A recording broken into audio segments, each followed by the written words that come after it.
महाराष्ट्र के ठाणे जिले के मुंब्रा में मंगलवार रात मोहम्मद उमर पैलेस की 5वीं मंजिल पर आग लग गई और सूचना मिलने पर फायर ब्रिगेड की गाड़ियां मौके पर पहुंच गई और राहत और बचाव कार्य में जुटी हुई है। हादसे में अभी तक किसी के घायल होने की कोई खबर नहीं है। चुनावी सरगर्मी के बीच प्रधानमंत्री नरेंद्र मोदी और गृह मंत्री अमित शाह इस महीने उत्तर प्रदेश के कई ताबड़तोड़ दौरे करेंगे। प्रधानमंत्री नरेंद्र मोदी के अकेले इसी महीने उत्तर प्रदेश के 4 दौरे होने, जिनमें वो प्रदेश को कई सौगातें भी देंगे। जानकारी के मुताबिक पीएम 16 नवंबर को पूर्वांचल एक्सप्रेसवे का उद्घाटन कर सकते हैं, जिसे प्रदेश का सबसे लंबा हाईवे बताया जा रहा है। 19 नवंबर को पीएम मोदी झांसी की रानी लक्ष्मीबाई की जयंती पर झांसी जाएंगे, जहां वो बुंदेलखंड को भी कई तोहफे दे सकते हैं। इसके बाद उत्तर प्रदेश डीजीपी कॉन्फ्रेंस होगी, जिसमें भी पीएम मोदी हिस्सा लेंगे। जबकि 25 नवंबर को वो गौतम बुद्ध नगर के जेवर में नोएडा इंटरनेशनल एयरपोर्ट का शिलान्यास करेंगे। इसी तरह गृह मंत्री अमित शाह भी अगले 15 दिनों में उत्तर प्रदेश के 3 अहम दौरे करेंगे, जिनमें उनका वाराणसी, आजमगढ़ और लखनऊ का दौरा शामिल है। वहीं राजस्थान के जोधपुर से हैरान कर देने वाली एक तस्वीर सामने आई। वहां तेज रफ्तार एक कार एक झुग्गी झोपड़ी में जा घुसी और हादसा इतना भीषण था कि इसमें एक की मौके पर ही मौत हो गई, जबकि 9 लोग घायल हो गए। घायलों को इलाज के लिए अस्पताल में भर्ती करवा दिया गया है, जहां 2 की हालत गंभीर बनी हुई है।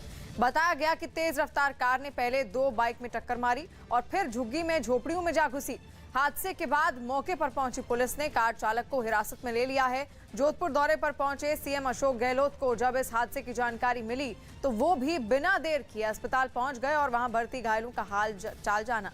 और सीएम गहलोत ने मरने वालों के परिवार वालों के लिए 2-2 लाख रुपए के मुआवजे का भी ऐलान किया। देश भर में मनाए जा रहे छठ पूजा के त्योहार पर एक अनोखी परंपरा की तस्वीर उत्तर प्रदेश के मुगलसराय से सामने आई। वहां व्रत करने वाली महिलाओं ने घोड़ों की पूजा की। घोड़े सूर्य की सवारी हैं और छठ में सूर्य की पूजा करते हुए उनको अर्घ्य दिया जाता है। और इसी वजह से मुगलसराय में बरसों से घोड़ों की पूजा करने की परंपरा निभाई जाती है। इसके लिए घोड़ों को बाकायदा सजा धजाकर पूरे शहर में घुमाया गया। इसके बाद छठ व्रतियों ने इनकी आरती उतारकर प्रसाद भी खिलाया। सूर्यदेव की सवारी तो जो घोड़े हैं वो नगर भ्रमण में करते हैं और आशीर्वाद लोगों को मिलता है। घोड़ों की पूजा करके लोगों ने कोरोना महामारी से निजात पाने की भी दुआ मांगी। आदमी लड़ाई लड़ रहा है, जिस बीमारी से उस बीमारी दूर हो जाए, भगवान से ही प्रार्थना है। बताया गया कि उत्तर प्रदेश के मुगलसराय में घोड़ों की पूजा के बाद ही सूर्य को अर्घ्य दिए जाने की परंपरा है। अरुणाचल प्रदेश में चीन के एक गांव बसाने की खबर पर सूत्रों ने नई जानकारी दी। न्यूज़ 18 के संदीप बोल की रिपोर्ट है कि अमेरिका के रक्षा मंत्रालय ने अरुणाचल प्रदेश में भारत की सीमा के अंदर चीन के गांव बनाने की जो रिपोर्ट जारी की थी, उसे सूत्रों ने खारिज कर दिया और बताया कि अरुणाचल प्रदेश के जिस ऊपरी सुबनसिरी इलाके में चीन ने गांव बसाया, वो उस विवादित इलाके में आता है जहां पहले से ही चीन का नियंत्रण है और लंबे वक्त से वहां चीन की सेना की पोस्ट भी है। असल में 1959 में इस इलाके में भारतीय सेना की असम राइफल्स की पोस्ट पर चीन ने कब्जा कर लिया और काफी वक्त से चीन वहां निर्माण का काम कर रहा है। दिल्ली की हवा में जहर घुलने से हरियाणा और पंजाब पूरी तरह बेपरवाह दिख रहे हैं। आंकड़े कुछ भी कहें, लेकिन जब न्यूज़ 18 की टीम दोनों राज्यों में पहुंची तो खेतों में पराली या तो जलती हुई दिखी या जलाई जा चुकी दिखी। जबकि सरकारें दावा कर रही हैं कि हालात पहले से काफी बेहतर हैं। आप देख सकते हैं एक बड़े खेत में किस तरह से दिन में पराली जलाई जा रही है। पंजाब में तो बड़े बड़े खेतों से उठता धुआं दूर तक आसानी से दिखता है, लेकिन सरकारी एजेंसियों को इसकी परवाह भी है ऐसा बिल्कुल नहीं लगता। खासतौर पर दिन के वक्त जब दफ्तर खुले भी होंगे और शायद अफसर अपने कमरों में बैठे भी होंगे, लेकिन पराली जलाने पर कार्रवाई करने की सुध लेता कोई नहीं दिखा। या शायद इस बार सियासी दलों ने किसानों को देखकर भी आंखें मूंद ली हैं। सरकार की तरफ से या राजनीतिक दलों की तरफ से जो इनकी उम्मीदें होती है वो पूरी नहीं हुई। और पंजाब में तो चुनाव को देखते हुए भी ये कहा जा रहा है कि किसानों को कोई पराली जलाने से रोकने वाला नहीं, भले ही प्रदूषण कितना फैले। हरियाणा में भी सरकार शायद किसानों को छेड़ने के मूड में नहीं है। इसीलिए जब हमारी टीमें फतेहाबाद के खेतों में पहुंची तो किसान बेरोक पराली को आग के हवाले करते दिखे। अब तो दोनों राज्यों के किसान पराली जलाने को गलत तक नहीं मानते। 20 दिन हो गए, मशीन नहीं मिल रही, हम ढूंढ के थक चुके हैं, इसलिए ये आग लगाते हैं। कोई हल ही नहीं है इसका, हमें मजबूरी में जलाना पड़ता है। नरमी का कारण चाहे आने वाले चुनाव हों या कुछ और, लेकिन नुकसान बेकसूर लोगों को भुगतना पड़ रहा है, जिनके फेफड़ों में हवा के साथ जहर पहुंच रहा है। पटना से हैरान करने वाली कुछ तस्वीरें सामने आई। वहां एक आदमी ने गंगा नदी में छलांग लगा दी और जिसे बचाने के लिए एनडीआरएफ के जवानों ने अपनी पूरी जान लगा दी। बताया गया कि जिस वक्त वो शख्स नदी में कूदा तब एनडीआरएफ की एक टीम वहां पर पेट्रोलिंग कर रही थी और यही वजह रही कि नाव में सवार एनडीआरएफ के कुछ जवान तुरंत नदी में डूब रहे उस शख्स के पास पहुंचे और उन्होंने उसे बचाने की कवायद शुरू कर दी। एक जवान ने नदी में कूदकर उसे डूबने से बचाया, जिसके बाद उस आदमी को नाव के जरिए नदी किनारे तक लेकर आया गया और बाद में उन्होंने उस व्यक्ति को एम्बुलेंस की मदद से अस्पताल भेज दिया। नॉर्वे की राजधानी ओस्लो में पुलिस ने एक हमलावर को मार गिराया। बताया गया कि मारा गया आदमी चाकू लेकर वहां से गुजरने वाले राहगीरों पर हमले की कोशिश कर रहा था, जिसकी जानकारी मिलते ही पुलिस की एक गाड़ी वहां पर पहुंची और उसे रोकने की कोशिश करने लगी। सामने आई तस्वीरों में पुलिस की गाड़ी हमलावर के पास खड़ी हुई नजर आई है। खबर है कि इस दौरान उसने पुलिस वालों पर भी हमला करने की पूरी कोशिश की, जिसके बाद पुलिस ने उसे गोली मार दी। चाकू के हमले में एक पुलिस वाले को हल्की चोटें भी आई हैं। इस घटना के बाद पूरे इलाके की नाकाबंदी कर दी गई है और हर तरफ पुलिस की गाड़ियां खड़ी हुई नजर आ रही हैं। हालांकि पुलिस ने अभी इसे आतंकवादी घटना नहीं बताया है, लेकिन इस एंगल से भी पूरे मामले की जांच की जा रही है। दिल्ली की हवा में जहर घुलने से हरियाणा और पंजाब पूरी तरह बेपरवाह दिख रहे हैं। आंकड़े कुछ भी कहें, लेकिन जब न्यूज़ 18 की टीम दोनों राज्यों में पहुंची तो खेतों में पराली या तो जलती हुई दिखी या जलाई जा चुकी दिखी। जबकि सरकारें दावा कर रही हैं कि हालात पहले से काफी बेहतर हैं। आप देख सकते हैं एक बड़े खेत में किस तरह से दिन में पराली जलाई जा रही है। पंजाब में तो बड़े बड़े खेतों से उठता धुआं दूर तक आसानी से दिखता है, लेकिन सरकारी एजेंसियों को इसकी परवाह भी है ऐसा बिल्कुल नहीं लगता। खासतौर पर दिन के वक्त जब दफ्तर खुले भी होंगे और शायद अफसर अपने कमरों में बैठे भी होंगे, लेकिन पराली जलाने पर कार्रवाई करने की सुध लेता कोई नहीं दिखा। या शायद इस बार सियासी दलों ने किसानों को देखकर भी आंखें मूंद ली हैं। सरकार की तरफ से या राजनीतिक दलों की तरफ से जो इनकी उम्मीदें होती है वो पूरी नहीं हुई और पंजाब में तो चुनाव को देखते हुए भी ये कहा जा रहा है कि किसानों को कोई पराली जलाने से रोकने वाला नहीं, भले ही प्रदूषण कितना फैले। हरियाणा में भी सरकार शायद किसानों को छेड़ने के मूड में नहीं है, इसीलिए जब हमारी टीमें फतेहाबाद के खेतों में पहुंची तो किसान बेरोक पराली को आग के हवाले करते दिखे। अब तो दोनों राज्यों के किसान पराली जलाने को गलत तक नहीं मानते। 20 दिन हो गए, मशीन नहीं मिल रही, हम ढूंढ ढूंढ के थक चुके हैं, इसलिए ये आग लगाते हैं। कोई हल ही नहीं है इसका, हमें मजबूरी में जलाना पड़ता है। नरमी का कारण चाहे आने वाले चुनाव हों या कुछ और, लेकिन नुकसान बेकसूर लोगों को भुगतना पड़ रहा है, जिनके फेफड़ों में हवा के साथ जहर पहुंच रहा है। बिहार के पूर्णिया से डरा देने वाली कुछ तस्वीरें सामने आई। वहां पटाखे के एक दुकान में भीषण आग लग गई और छठ पूजा के मौके पर पटाखों की डिमांड बढ़ जाती है और वहां पटाखों की दुकानें भी हैं। ऐसी ही एक दुकान को आग की लपटों ने अपनी जद में ले लिया। उसका ऐसा कोई हिस्सा नहीं बचा जो लपटों से घिरा ना हो। वहां से जो तस्वीरें सामने आई उनमें पटाखों की उस दुकान से ऊंची ऊंची लपटें धुएं के साथ आसमान की तरफ उठती हुई नजर आई। आग लगने के बाद वहां कई धमाके भी हुए और ऐसे में वहां अफरा तफरी मच गई, लोग दहशत से भर गए। इसी बीच दुकान में लगी आग को बुझाने की कवायद भी तेज हो गई और आखिरकार उन लोगों की मेहनत सफल हुई और थोड़ी देर में आग पर काबू पा लिया गया।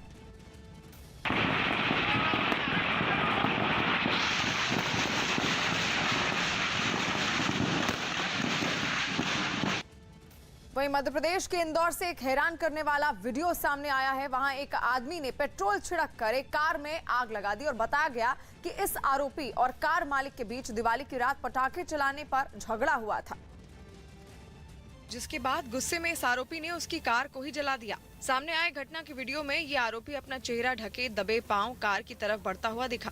इस दौरान उसके हाथ में पेट्रोल से भरी एक बोतल भी थी। फिर उसने बेखौफ होकर बोतल खोली और कार के ऊपर पेट्रोल छिड़का।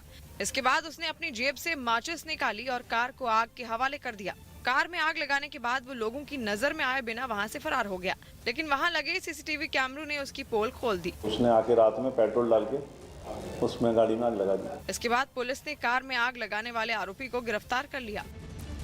Vice admiral R Hari Kumar नौसेना के नए प्रमुख होंगे। फिलहाल vice admiral R Hari Kumar western naval command के कमांडर इन चीफ हैं और आर हरि कुमार 30 नवंबर को नौसेना प्रमुख का पदभार संभालेंगे। वो मौजूदा नौसेना प्रमुख एडमिरल करमबीर सिंह की जगह लेंगे, जो 30 नवंबर को रिटायर हो रहे हैं।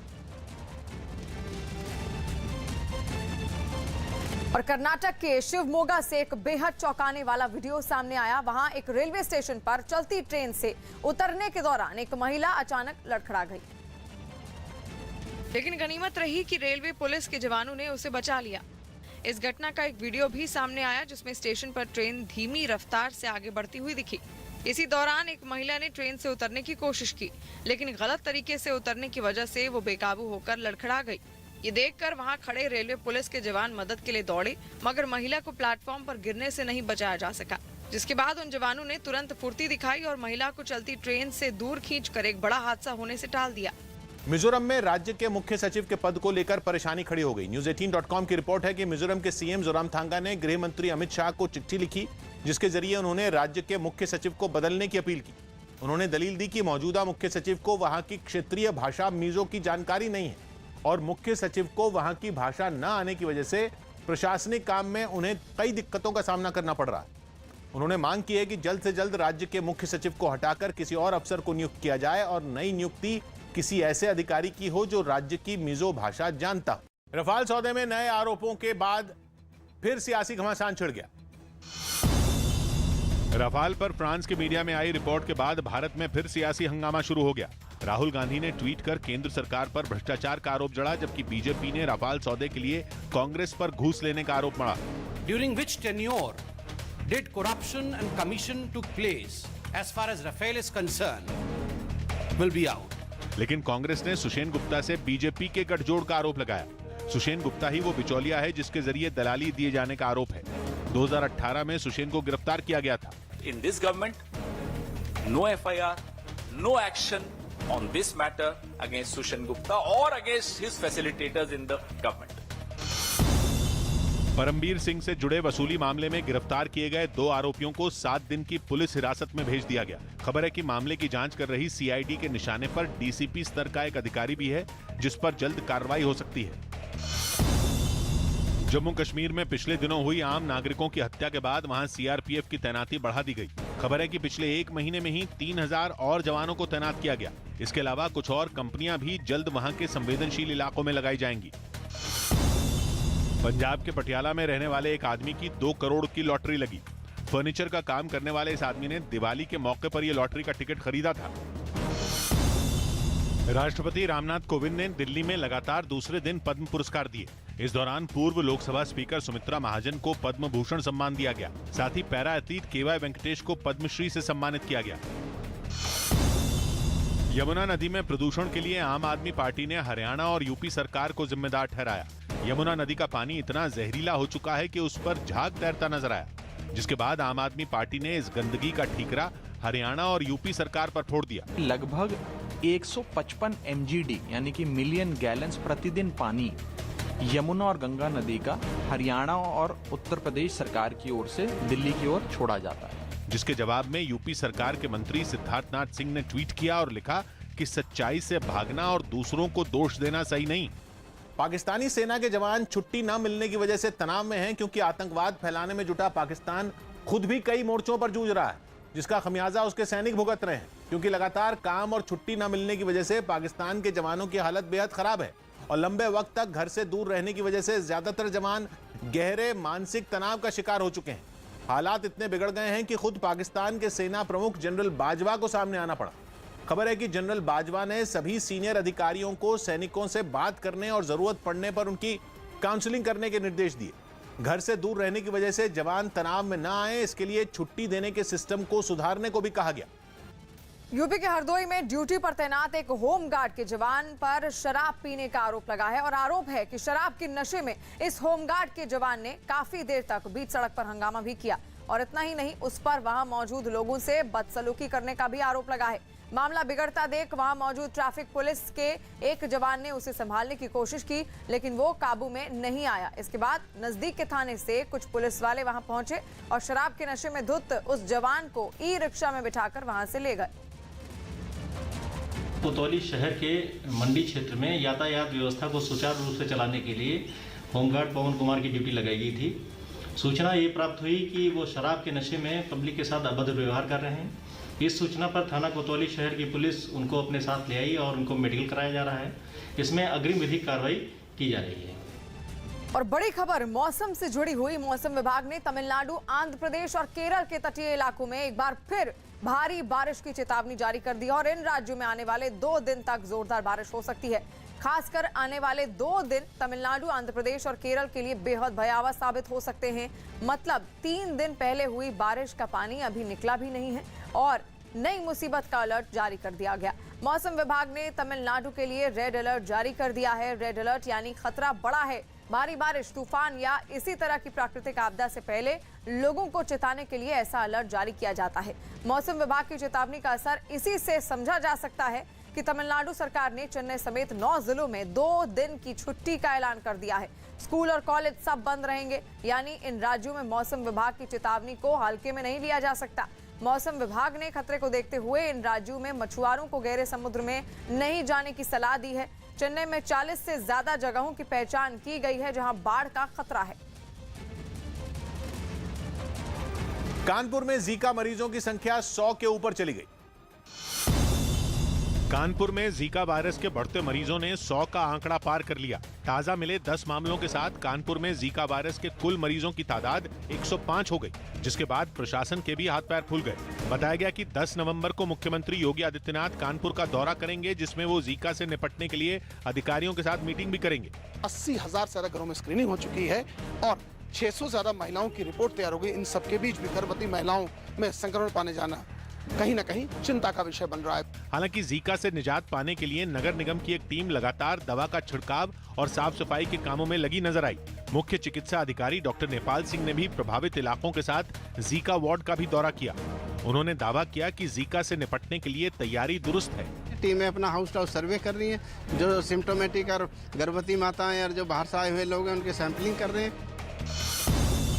समीर वानखेड़े के पिता ने महाराष्ट्र सरकार में मंत्री नवाब मलिक की पुलिस में शिकायत की और उनके परिवार की जाति के बारे में झूठ फैलाने का आरोप लगाया।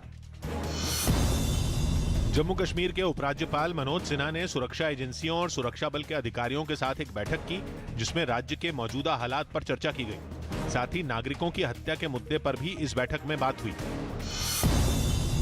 नुसरत भरूचा की फिल्म छोरी का टीजर जारी कर दिया गया। ये फिल्म 26 नवंबर को OTT प्लेटफॉर्म पर रिलीज होगी।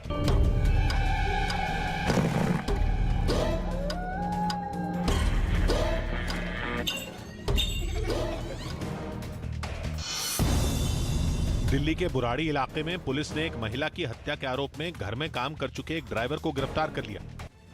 ओडिशा के मयूरभंज जिले में वन विभाग की टीम ने एक 12 फीट लंबे किंग कोबरा सांप को पकड़ा है और ये किंग कोबरा सांप वहां के एक कुएं में छिपा हुआ था। इसकी भनक गांव वालों को लगी तो उन्होंने वन विभाग को इसकी जानकारी दी और इसके बाद वन विभाग के कुछ लोग इस किंग कोबरा सांप के लिए रेस्क्यू के लिए वहां पहुंचे। उन्होंने कुएं से इस किंग कोबरा सांप को बाहर निकाला और अपने साथ ले गए। हालांकि वन विभाग के डॉक्टरों ने मेडिकल जांच के बाद उस किंग कोबरा को जंगल में छोड़ दिया। यूपी के लखीमपुर कांड में गिरफ्तार आरोपियों से जब्त हथियारों की जांच रिपोर्ट आ गई। News18.com की रिपोर्ट है कि आरोपियों की राइफल, रिपीटर गन और पिस्तौल की जांच में यह पता चला कि 3 अक्टूबर को इन हथियारों से गोलियां चली थीं। हालांकि इस घटना में मारे गए लोगों की पोस्टमार्टम रिपोर्ट में किसी को भी गोली लगने की बात सामने नहीं आई। 3 अक्टूबर को लखीमपुर में कृषि सुधार कानूनों का विरोध कर किसान केंद्रीय मंत्री अजय मिश्र का विरोध करने पहुंचे थे। तभी कुछ किसान एक गाड़ी की चपेट में आ गए थे, जिससे 4 किसानों की मौत हो गई। आरोप लगा कि जिस गाड़ी से यह घटना हुई वो केंद्रीय मंत्री के समर्थकों की थी। इसके बाद भड़की हिंसा में 4 और लोगों की पीट कर हत्या कर दी गई। इस मामले में इल्जाम लगने के बाद केंद्रीय मंत्री के बेटे आशीष मिश्र समेत 6 आरोपियों को गिरफ्तार किया गया। न्यूजीलैंड की राजधानी वेलिंगटन से एक चौंकाने वाली तस्वीर सामने आई। वहां कोरोना की वजह से दोबारा लगाए गए लॉकडाउन और अनिवार्य वैक्सीन के फैसले के खिलाफ लोग सड़कों पर उतर आए और इसके लिए वो वेलिंगटन के रास्तों पर अपनी मोटरसाइकिल लेकर पहुंचे। कुछ देर में ही पूरी की पूरी सड़क महंगी मोटरसाइकिलों से भर गई। इनमें कुछ लोगों के हाथों में बैनर और पोस्टर भी दिखाई दिए, जिनमें लॉकडाउन खत्म करने की मांग की गई। रैली में मौजूद लोगों ने आजादी के नारे भी लगाए। वहां कुछ लोग न्यूजीलैंड का झंडा लेकर सरकार के अनिवार्य वैक्सीन के फैसले का विरोध जताते दिखे। इन प्रदर्शनकारियों ने शहर की तमाम सड़कों को घेर लिया और आने जाने वाले तकरीबन सभी रास्ते बंद कर दिए। नारेबाजी कर रहे लोगों ने आरोप लगाया कि सरकार ने वैक्सीन लगवाने को अनिवार्य करने के साथ ही न्यूजीलैंड के कई शहरों में लॉकडाउन लागू कर दिया है, जिसकी वजह से उन्हें काफी तकलीफ का सामना करना पड़ा। खबर है कि यूपी में विधानसभा चुनाव के लिए कांग्रेस उम्मीदवारों की पहली लिस्ट आने में देरी होगी। न्यूज 18 के अरुण सिंह की रिपोर्ट है कि प्रियंका गांधी ने राज्य में महिलाओं को 40% टिकट देने का वादा किया है, लेकिन सूत्रों के मुताबिक पार्टी को इतनी बड़ी संख्या में दमदार महिला उम्मीदवार नहीं मिल रही। हालांकि केंद्रीय चुनाव समिति की बैठक में पहली लिस्ट के लिए 50 उम्मीदवारों के नाम तय हो चुके थे और पार्टी इन नामों का ऐलान कर राज्य में सियासी बढ़त बनाना चाहती थी, लेकिन बताया जा रहा है कि प्रियंका के महिला आरक्षण के दावों के इस पर ब्रेक लग गया है। लिहाजा अब प्रियंका के वादे को पूरा करने के लिए रणनीति में बदलाव किया गया और कांग्रेस के बड़े नेताओं के घर की महिलाओं को ही सियासी अखाड़े में उतारने पर विचार शुरू हो गया। जिनको ये संशय है वो महिला विरोधी हैं, वो महिलाओं को आगे नहीं आने देना चाहते। यूपी के मुजफ्फरनगर में 18 साल बाद 5 परिवार फिर हिंदू बने। उत्तर प्रदेश के मुजफ्फरनगर जिले में 5 मुस्लिम परिवारों ने हिंदू धर्म अपनाया। इन सभी परिवारों ने कुछ साल पहले हिंदू धर्म छोड़कर इस्लाम अपना लिया था। जो पहले थे उसमें आना चाहिए हिंदू धर्म में अपने राज्य से। हम तंग होकर निकले बस परेशानी में। बीजेपी ने एक बार फिर आरोप लगाया कि समाजवादी पार्टी की सरकार केवल अपने वोट बैंक के लिए फिक्रमंद रहती थी। समाजवादी पार्टी सरकार में जो हिंदू नागरिक है, जो सिख नागरिक है और तमाम धर्मों के और लोग हैं, उनकी कोई इज्जत वो नहीं करते थे। उनको केवल अपने वोट बैंक से मतलब था। विराट कोहली के कप्तानी छोड़ने के बाद रोहित शर्मा को टीम इंडिया की T20 टीम की कमान सौंप दी गई। वो न्यूजीलैंड के खिलाफ घरेलू सीरीज में ये जिम्मा संभालेंगे। रोहित शर्मा की इस टीम में युजवेंद्र चहल की भी वापसी हो गई, जबकि हार्दिक पांड्या को जगह नहीं दी गई। इसके अलावा विराट कोहली को इस सीरीज में आराम दिया गया है। गुजरात में बढ़े हुए MSP यानी न्यूनतम समर्थन मूल्य पर मूंगफली की खरीदारी शुरू कर दी गई। पिछले साल ये MSP 1055 रुपए था, जो कि इस बार बढ़कर 1110 रुपए कर दिया गया। समीर वानखेड़े के परिवार ने मुंबई में महाराष्ट्र के राज्यपाल से मुलाकात की और समीर वानखेड़े पर लगाए जा रहे आरोपों को गलत बताया। साथ ही उन्होंने इस मामले में पूरा सच सामने लाने की मांग की। राज्यपाल ने आश्वासन दिया है कि सब ठीक हो जाएगा। यूपी के सीएम योगी आदित्यनाथ ने बदायूं और शाहजहांपुर में कई विकास परियोजनाओं का शिलान्यास और उद्घाटन किया। इस दौरान उन्होंने पिछली सरकारों पर निशाना साधा और अवैध बूचड़खाने चलाने का आरोप लगाया। गौ तस्करी और अवैध बूचड़खाने पिछली सरकारों की पहचान थी। गौ आश्रय स्थल बनाने का कार्य भी किसी ने किया है तो हमारी सरकार ने किया है। दिल्ली के रोहिणी सेक्टर 7 में एक मोबाइल शोरूम में आग लग गई, जिससे लाखों का नुकसान हो गया। अफगानिस्तान के कंदहार में सेना की एक परेड निकाली गई, जिसकी कमान तालिबान के लड़ाकों ने संभाली और इनमें सेना के बड़े बड़े टैंक एक कतार में चलते हुए नजर आए, जिन पर तालिबान का झंडा दिखाई दिया। इसे देखने के लिए सड़क के दोनों तरफ लोग खड़े दिखाई दिए। इस शक्ति प्रदर्शन में हथियारों के साथ हवाई ताकत की भी नुमाइश की गई। उत्तर प्रदेश के मुरादाबाद से हैरान करने वाली कुछ तस्वीरें सामने आई। वहां एक निजी अस्पताल में डेंगू से पीड़ित 3 मरीजों की मौत के बाद उनके परिवार वालों ने हंगामा खड़ा कर दिया। आरोप है कि अस्पताल प्रशासन की तरफ से उनके इलाज में लापरवाही बरती गई, जिस वजह से उनकी मौत हो गई। उन लोगों की सांसें थमी तो उनके घर वाले खुद पर काबू नहीं रख पाए और वहीं चीख पुकार मच गई। अपनों को खोने वाले इन लोगों ने सवाल खड़ा किया कि अस्पताल प्रशासन के सब कुछ ठीक बताए जाने के बावजूद तीनों की मौत कैसे हो गई। 500 हुआ तो कह रहे थे 200 हो गया, नॉर्मल है। बीपी कितना है, नॉर्मल वो भी। वहीं अस्पताल की तरफ से दलील दी गई कि उन लोगों को डेंगू के अलावा कई दूसरी बीमारियां भी थीं। पेशेंट जो है ऐसी कंडीशन में आ रहे हैं कि उस समय उनकी पल्स रेट और बीपी वो बिल्कुल डॉक्टर्स का असेसमेंट जैसा है कि वो नहीं आ रहा है। मामले ने तूल पकड़ा तो जिले के सबसे बड़े स्वास्थ्य अधिकारी ने इस मामले में जांच के आदेश दे दिए। एक साथ 3 व्यक्ति एक जगह पे डेंगू में मरे या स्वाभाविक है, फिर भी मैटर को देखा जाएगा। अस्पताल में हंगामा बढ़ने पर कुछ पुलिस वाले भी वहां पहुंचे। उन्होंने उन लोगों को समझाने की कोशिश की, लेकिन हंगामा कर रहे लोग उनकी सुनने को तैयार नहीं दिखे। और गुजरात के भावनगर में 2 दिन पहले हाथ से पटाखे जलाकर लहराने वाले लड़के को पुलिस ने गिरफ्तार कर लिया। आरोप है कि उसने पटाखे की लड़ी को बीच सड़क पर आग लगाई और फिर अपने सिर के ऊपर उसे गोल गोल घुमाने लगा था। इसका एक वीडियो 2 दिन पहले वायरल हुआ था, जिसके बाद उसकी इस हरकत को बाकी लोगों की जान के लिए खतरा बताते हुए पुलिस ने भावनगर से उसे गिरफ्तार कर लिया।